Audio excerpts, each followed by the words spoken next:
Alright, hi everybody, it's Bonkai922. I'm going to be doing a double shot of manga chapter reviews.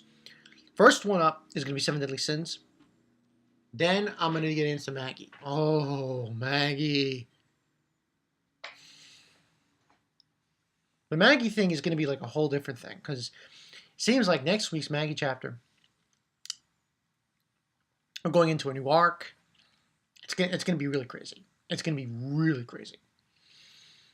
But yeah, let's get into this review of Seven Deadly Sins, chapter 65. This one was called... I'm going to go back and see what it was called. I'm trying to remember what this was called. Oh, Unavoidable Clash, that's right. So, essentially what happens in this chapter... That was something else. Anyway, essentially what happens in this chapter... We have, I'm trying to remember what we had. We have, in the beginning... What did we have in the beginning? I forgot. Oh, shit. What a lot. Oh, right. Arthur. This was pretty interesting, this scene. We have Arthur being escorted by Hendricksen. Hendricksen, by the way, massive ass. Just massive. And essentially what happens is he's going along with him, you know, with Hendricksen, Arthur, and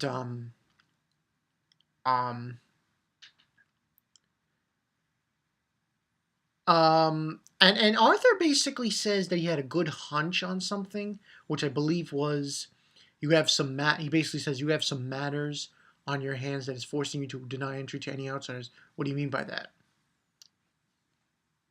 And basically he says a brat with no sense of humor. And basically Hendricksen's just stating to him, what are you after? He's like, I'm not telling. Then after that happens, Hendricksen pretty much is got these two goons, these two night goons near him, and he says, "Oh, assassinations happen all the time around here, even to kings." And I'm like, "You son of a bitch!" I'm very listen. I like King Arthur. I hate Hendricksen. It's as simple as that. That's just the way I look at it. I hate Hendricksen. Love King Arthur. So King Arthur looks like someone's gonna get royally stomped. Yeah. Also during this scene we see Merlin, who seems to be Merlin, shows up and apparently informs Hendricksen about that they collected the last piece and so on and so forth. It's locked up in the underground dungeon. And I think Merlin, I believe it's Merlin, saying that it would have been better to take it directly to the ritual chamber. And Hendricksen just letting her know, make sure they don't get the last piece. And he's like, I'll do it. And basically, Hendricksen's just saying, take care of little boy and scrawny magician. And he's asking him, you know, Arthur's just asking about teleportation technique. Was that a Leoness magician? There's no need for you to know. And boom! Hendricksen just hits King Arthur, sends him flying. And he gets hit. Hendricksen. That was like the fastest exchange I've ever seen. In this show, at least. From my point of view. And he gets hit on the forehead, Hendricksen, and Arthur gets sent flying. And it was just like, he's just standing there, Arthur, with his sword and with the cross on there. And he's basically saying, so this is the great holy night of Leoness. Maybe I was too quick to judge you. And the knights are going to try to back him up, and then they say, your opponent is behind you, which is the magician floating in air. And I'm like, oh. So we have that ending, and then the next scene we have just it's pretty much just Meliodas, Bon, Gowther, nicking and dodging the knights, the holy knights that are there, and they're just going there, just slipping by to avoid as much fights as they possibly can. And Meliodas is saying we have to get to the castle. And saying that the fairy tales, the princess is always locked up in the dungeon, not at the top of the tower. And they end up going that direction, and there's a big explosion. And he's thinking about Elizabeth, pretty much, and they're on their way. We also actually see a scene with Gira's brother. That's another thing that happened in this episode, this chapter. That really... There were two things in this chapter that made you say, Helbram, you're on the watch. Helbram's on the clock. From what I'm seeing in this chapter, there were those two things for Helbram. One was this whole kind of notion for Helbram of Gira. And the other was Dreyfus.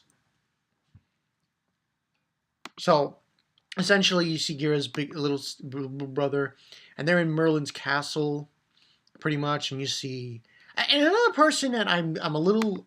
I just don't like, because I think he's too gullible, and he honestly believes that the Holy Knights we're the Holy Knights, and we need to defend the kingdom, and 7 Deadly Sins are evil. Gilthunder. I honestly believe this with 100% accuracy. When the shit comes down, and when it's revealed that Hendricksen was using demon's blood and trying to reawaken the demon clan, Gilthunder's gonna feel like a piece of shit. But hey, that's just my point of view. Whole bit on that.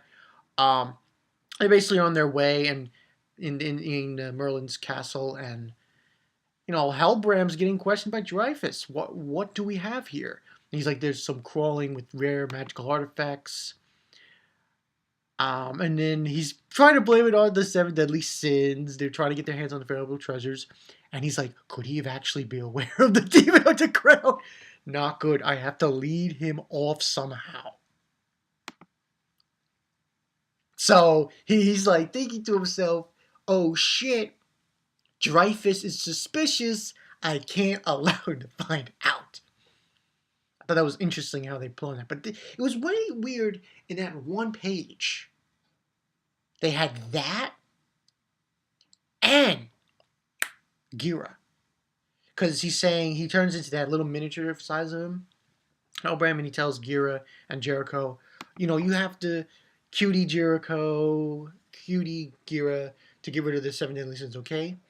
And she's like, I will not let you down, but, however, once they're done with, please tell me about the two by my father. Holy Nine Tails appearance. And he's like, well, I guess that's fine.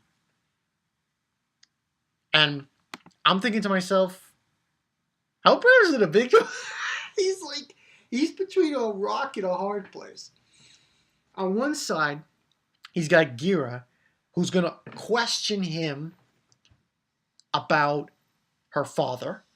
And on the other hand, he's got Dreyfus, who he's being suspicious of Dreyfus, knowing that, he might know that downstairs. Yeah. Then there's the part with Gilthunder. He's saying, it's just... He's like mentioning Meliodas when Meliodas taught Gilthunder how to do the fundamentals of swordplay. And he's like, can you really fight someone without hesitation? Then he's like, they're despicable criminals who plot to overthrow the kingdom. We're the Holy Knights protecting the kingdom. Nothing more, nothing less. Except when you go downstairs and you see them trying to resurrect the demon clan, and you're like... who did this? It was Hendricksen. Yeah, Hendricksen that you apparently, are following. I'll skip there. So, now that's my whole point on Gilthunder. Now, the funny part, though, was when they're in the castle, They go downstairs because they feel this vibration and shit. And we see Helbram saying the only way to the underground area is to go through the entrance above ground. Who is doing this? And we see Dreyfus going in, and then they're just shocked. They're just shocked because there's DIANE right there in the underground area with her upper half body sticking out and her ass stuck. Funny shit. And she had a great line here. She says, they're like, "Serpent, sin of envy, DIANE! It's been a long time, Sin." That's what Dreyfus says. She's like, "Wow, whoa, lots of holy nights." I don't know why I found that funny. But anyway, that's essentially what happens at the end. And it says the next chapter is going to be called 66, First Casualty. I like this chapter. I want to give this a 4.5, actually. I said 4. I want to give it a 4 out of 5, but I want to give it a little extra. Only because there was good, I guess you could say, development with, I found it that, the thing with Helbram was done very well. I like that whole thing. It seems like now he's in a fixed because of gerra and because of, well, Dreyfus not really, but he's suspicious of Dreyfus. Dreyfus knows. So I find that very intriguing that how they played that in this chapter. So skipping this video. Anyway, and the other thing that was interesting was obviously Arthur. That boy was beast, man. Oh shit. Staring down Hendricksen. Hendricksen sucks. I hate that motherfucker. I hate him. Others just gotta take his 13 size king booped, kick him in the ass. That's the way I see it. But it's intriguing to see what happened in this chapter. It was good. Like I said, 4.5 out of 5. I'm pretty sure the one that was talking to Hendricksen was Merlin. So now, there's another thing that I'm wondering about this chapter. Obviously, Elizabeth is the final piece. Are they gonna sacrifice her? Like on some, they kill her and or is it just they're just using her? I wonder about that because you bring up that point if they intend to do it that way or a different way. But still, this was a good episode, good chapter. Listen, I hope King Arthur destroys Hendricksen. I really hope so, because I hate this bastard. He's just a bastard. He's a bastard. So, yeah. So that's pretty much the story. People, Bankai 922. Next week, is it First Casualty for next week? I wonder about that. Now, I really wonder about it. And I also wonder, another thing that's on my mind is the magician that's with Arthur. We don't know anything about that person.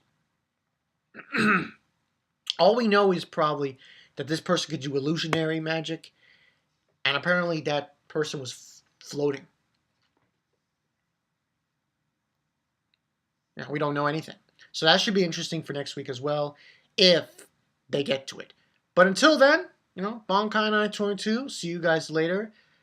Helbram is trying to dodge it. He's like, this guy knows about the demon. Does he know? And Gira's question to him. It's gonna be really hard for Helbram. I can see him if this all comes out into play, and then Gira loses her top, and we'll have to wait and see for that. I'll see you until then. I'll see you guys later. Peace.